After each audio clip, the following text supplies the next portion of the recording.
Assalamualaikum warahmatullahi wabarakatuh. Sahabatku, jangan terlalu keras berusaha. Kita ini manusia, jadi boleh lelah. Hari ini kita jalan dan boleh istirahat. Ikuti terus channel ini dan kita akan lanjutkan perjalanan esok hari.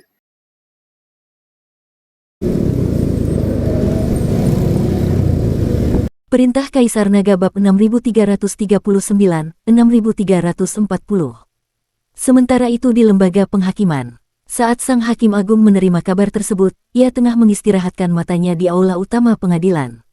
Pemimpin, terjadi masalah besar. Seorang pendekar ras dewa tersungkur masuk dan berlutut dengan tubuh gemetar hebat. Sang hakim agung membuka matanya. Bicaralah, seluruh pasukan yang dikirim untuk menyerang klan Serigala Langit telah musnah. 3 tetua dewa sejati tingkat 7 juga telah gugur, lapor pendekar itu dengan suara parau. Apa? Wajah sang hakim agung menunjukkan ekspresi tak percaya. Meskipun ketiga tetua itu bekerja sama, ia bahkan meragukan ada yang sanggup menandingi mereka di alam ini. Bagaimana mungkin mereka tewas? Ini perbuatan Dev. Dia bekerja sama dengan Istana Banyangan, Aliansi Pendekar Bebas, dan penduduk negeri Rembulan untuk menghabisi seluruh pasukan kita, jelasnya. Sang hakim agung terdiam sangat lama. Jemarinya mengetuk sandaran tangan dengan irama yang teratur, suaranya bergema di aula yang kosong bagaikan dentang lonceng pemakaman.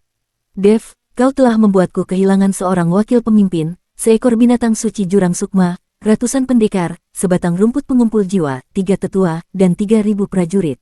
Suaranya terdengar lembut, seolah bicara pada dirinya sendiri. Kau akan membayar harganya. Begitu juga dengan mereka yang menentangku.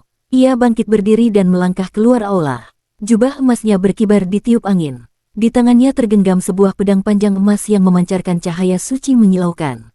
Di belakangnya, 1000 elit ras dewa mengikuti, masing-masing adalah pendekar tingkat 4 dewa sejati ke atas. Menuju klan Serigala Langit, Dev tengah memulihkan luka di perkemahan klan Serigala Langit. Luka di punggung dan tulang rusuknya sudah mengering namun belum pulih sepenuhnya. Kekuatan kekacauannya hampir terkuras habis dan ia butuh waktu untuk pulih. Namun, waktu tidak memihak padanya. Dev, Lang Hao merangsek masuk ke dalam tenda dengan wajah pucat. Sang hakim agung telah tiba. Dev bangkit dan melangkah keluar. Di cakrawala, cahaya emas mulai bersinar, menyilaukan mata hingga seluruh langit tampak sewarna emas. Dev menyipitkan matanya. Dewa sejati tingkat 8, orang nomor 1 di alam surga ke-15. Dia akhirnya datang. Segalanya telah berbalik, suara Dev terdengar tenang. Ini adalah urusan antara aku dan dia. Lang Hao ingin mengatakan sesuatu, namun saat melihat tatapan tenang Dev, ia menelan kembali kata-katanya. Berhati-hatilah. Dev tersenyum tipis, lalu melesat ke udara menjadi seberkas cahaya ungu menuju arah sang hakim agung.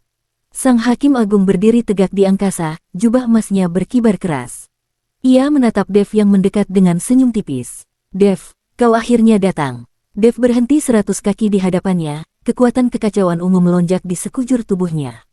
Tuan Hakim, Anda akhirnya memutuskan untuk menunjukkan batang hidung Anda.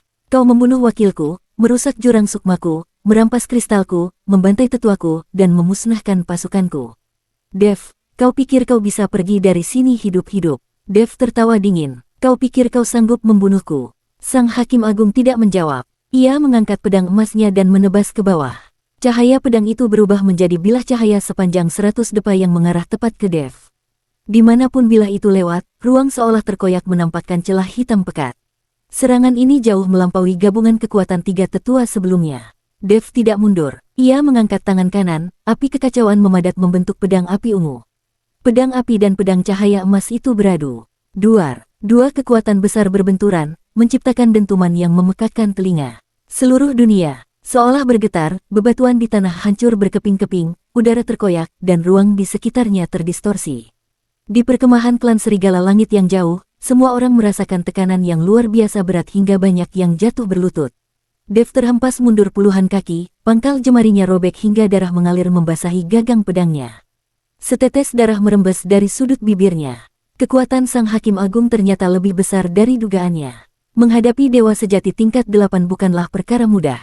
Namun ia tidak menyerah. Ia menyeka darah di bibirnya dan kembali menggenggam pedang apinya. Lagi, mata sang hakim agung berkilat. Menarik, ia kembali mengayunkan pedangnya, dan cahaya emas jatuh bagaikan hujan deras, yang mana setiap serangannya sanggup membunuh seorang dewa sejati tingkat 7. Dev menggertakkan gigi dan merangsek maju. Pertarungan berlangsung dari langit hingga ke tanah, lalu kembali lagi ke udara. Tak ada yang berani mendekat dalam radius ratusan mil. Para elit dewa dan pejuang siluman hanya bisa terpaku menatap dua berkas cahaya yang saling berbenturan di angkasa dengan tubuh gemetar. Cahaya pedang emas Sang Hakim Agung kian menguat, setiap tebasannya mengukir lubang sedalam beberapa kaki di tanah.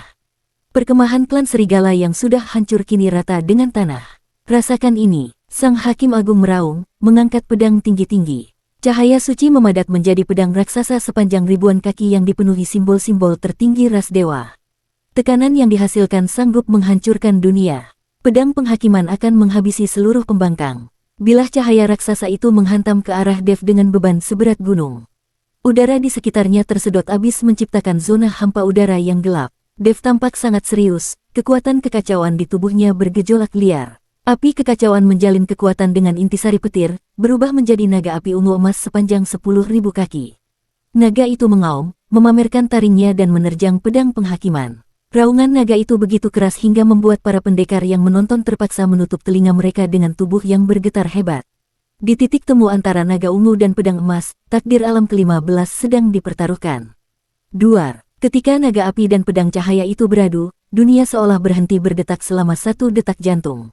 Detik berikutnya, gelombang kejut raksasa menyapu ke segala arah. Titik tabrakan itu menjadi pusat dari kehancuran, tanah dalam radius ratusan mil amblas seketika, membentuk kawah raksasa yang mengerikan. Di dasar lubang tersebut, lava mendidih dan asap hitam pekat membumbung tinggi, mengubah separuh langit menjadi merah gelap yang mencekam. Angin puyuh meraung, menerbangkan jutaan kerikil yang jatuh kembali bagaikan hujan meteor. Lang Hao, Yun Si, dan yang lainnya segera mengerahkan kekuatan spiritual mereka untuk membentuk perisai pelindung. Meski begitu, mereka tetap terhempas mundur oleh gelombang kejut tersebut. Lang Hao terbatuk memuntahkan darah, matanya penuh dengan keterkejutan yang luar biasa. Inikah kekuatan sejati dari seorang dewa sejati tingkat 8? Benar-benar mengerikan. Para pendekar dari aliansi pendekar bebas tampak pucat pasi dengan kaki yang lemas, beberapa bahkan tersungkur di tanah. Saat mereka menengadah menatap dua sosok yang saling bertaut di angkasa, hanya ada rasa takjub dan ketakutan yang tersisa di mata mereka. Ying Wuji mengepalkan tinjunya erat alih-alih maju, ia justru membiarkan energi iblisnya membentengi diri. Ia tahu betul bahwa dalam skala pertarungan seperti ini, getaran sisa saja sanggup melenyapkan nyawa dalam sekejap. Sementara itu, Feng Qingzi mengernyit dalam, pedang patahnya bergetar. Ia menyadari bahwa, meski kekuatan Dev jauh melampaui tingkatannya, Sang Hakim Agung tetaplah lawan yang kekuatannya di luar nalar. Di udara, Dev terlempar oleh gelombang kejut dan memuntahkan setetes darah keemasan. Luka di punggungnya terbuka kembali, menodai jubah birunya dengan warna merah tua, sementara energi kekacauan di sekelilingnya tampak sedikit meredup. Namun ia tidak jatuh. Ia memantapkan posisinya di ruang hampa, menggenggam erat pedang apinya, dan sorot matanya justru semakin tajam bagaikan api yang menyala-nyala. Hanya inikah kemampuan maksimal dari Sang Hakim Agung? Dev tertawa dingin. Sang Hakim Agung sendiri pun tidak luput dari luka serius. Pedang cahaya raksasanya telah hancur oleh naga api, dan ia terlempar mundur puluhan meter. Robek terlihat pada jubah emasnya, dan setetes darah emas mengalir dari sudut bibirnya. Matanya berkilat kaget. Tak kusangka, seorang pendekar di puncak tingkat ke-9 dewa tertinggi sanggup menahan serangan penuhku. Dev, kau memang luar biasa. Belum sempat kalimat itu selesai, Sang Hakim Agung tiba-tiba menghilang dan muncul tepat di depan wajah Dev. Pedang panjang di tangannya memancarkan cahaya suci yang menyilaukan, menusuk lurus ke arah jantung Dev dengan kecepatan yang hanya menyisakan bayangan emas. Pupil mata Dev mengecil. Ia menghindar ke samping sambil mengayunkan pedang apinya secara mendatar. Kilatan api ungu emas melesat menuju pinggang Sang Hakim Agung. Hakim Agung memutar pergelangan tangannya, menangkis serangan tersebut, dan benturan energi ungu emas kembali meledak. Keduanya terjebak dalam pertarungan sengit. Bayangan mereka berkelebat di udara begitu cepat hingga mata telanjang tidak mampu menangkap gerakan mereka. Yang terlihat hanyalah jalinan cahaya emas dan ungu yang saling menghantam disertai dentuman keras yang memekakkan telinga. Kekuatan kekacauan Dev bekerja menetralkan segala atribut, setiap benturan mengikis cahaya suci Sang Hakim Agung, memaksa energi spiritual lawannya terkuras lebih cepat. Namun, tingkat kultivasi Sang Hakim Agung jauh lebih tinggi, energi spiritualnya sangat dalam, dan teknik pedangnya sangat sempurna. Setiap tusukannya mengincar titik vital Dev. Dev bergerak dengan gesit, kekuatannya berubah-ubah secara tak terduga saat ia terus menghindar dan membalas serangan. Setiap kali pedang api Dev mengenai tubuh lawan, luka bakar tertinggal di sana, namun Dev sendiri terus dihantam oleh cahaya suci yang membuat luka di tubuhnya semakin banyak. Darah keemasan mengalir turun dari tubuhnya, menetes ke ruang hampa dan lenyap ditiup angin. Hari pertama, mereka bertarung dari fajar hingga tengah malam. Cahaya ungu emas di langit tidak pernah padam, dan gemuruhnya mengguncang langit dan bumi. Dalam radius 100 mil, kehidupan seolah sirna, vegetasi layu dan hanya menyisakan reruntuhan hangus. Lang Hao dan Yun Si terus mengawasi dari kejauhan tanpa berani lengah sedikit pun. Mereka merasa sedih sekaligus kagum melihat Dev yang meski bersimbah luka, tetap tidak menunjukkan tanda-tanda menyerah. Yun Si menggenggam erat pedang hantunya, berkali-kali ingin maju membantu namun ditahan oleh Lang Hao. Jangan pergi, kita akan menghambat Dev, percayalah padanya. Di langit malam yang pekat, kedua sosok itu masih bertarung dengan hebat. Cahaya suci Sang Hakim Agung mulai meredup, napasnya memburu, dan luka-luka di tubuhnya semakin banyak hingga darah emas membasahi jubahnya. Namun, tatapannya tetap tajam dan pedangnya tetap lincah. Energi kekacauan Dev pun telah menurun drastis. Wajahnya pucat pasi, luka di punggung dan rusuk kirinya tampak mengerikan karena terus mengucurkan darah, bahkan tangannya yang memegang pedang sedikit bergetar. Namun matanya tetap teguh, api ungu emas di pedangnya masih membara tanpa tanda-tanda akan padam. Dev, kau tidak akan kuat lagi. Menyerahlah, aku akan memberimu kematian yang cepat. Suara Sang Hakim Agung terdengar lelah namun tetap penuh keangkuhan. Dev tertawa dingin, menyeka darah di bibirnya, lalu kembali menerjang. Kau ingin aku menyerah? Langkahi dulu mayatku. Hari kedua, pertarungan menjadi semakin ganas. Sang Hakim Agung tidak lagi menahan diri dan mengeluarkan teknik terlarang kaum dewa. Seluruh tubuhnya memancarkan cahaya suci yang luar biasa, rambut dan matanya berubah menjadi warna emas murni, dan auranya melonjak kembali hingga mencapai puncak tingkat ke-8 dewa sejati. Pedang di tangannya berubah menjadi kilatan cahaya emas, dan setiap serangannya kini mengandung kekuatan terlarang. Ruang di sekitarnya robek, memancarkan turbulensi ruang yang mengerikan. Melihat hal ini, Dev pun tidak lagi menyimpan rahasia. Kekuatan kekacauannya berubah menjadi pedang panjang berwarna ungu keabu-abuan, yang memancarkan aura ruang yang asing namun sangat kuat. Pedang ungu abu itu, yang mengandung kekuatan ruang, menebas ke arah Sang Hakim Agung. Dimanapun mata pedang itu lewat, ruang terdistorsi dan waktu seolah melambat. Sang Hakim Agung terperanjat, segera mengayunkan pedangnya untuk menangkis. Benturan energi emas, ungu, dan abu-abu itu melepaskan gelombang kejut yang jauh lebih dahsyat dari sebelumnya.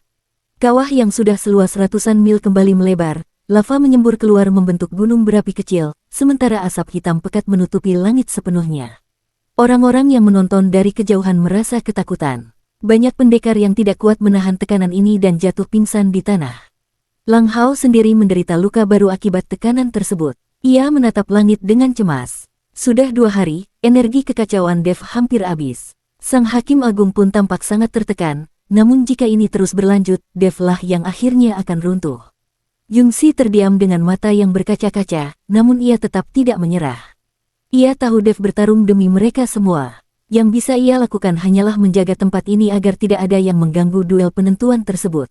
Pertarungan berlanjut hingga tengah malam hari kedua. Namun, gerakan mereka berdua semakin lambat, dan napas mereka semakin lemah. Energi kekacauan Dev hampir habis sepenuhnya, dan tak ada satupun luka di tubuhnya yang benar-benar pulih. Darah keemasan terus menetes, tubuhnya goyah di udara, namun ia tetap menggenggam pedang ungu abunya dengan erat tanpa mau jatuh. Kondisi Sang Hakim Agung pun tidak lebih baik. Efek samping dari teknik terlarangnya mulai muncul. Tubuhnya gemetar hebat, cahaya sucinya meredup ke titik terendah, dan luka-lukanya terus memburuk. Setiap ayunan pedang kini harus dibayar dengan harga yang sangat mahal bagi tubuhnya sendiri.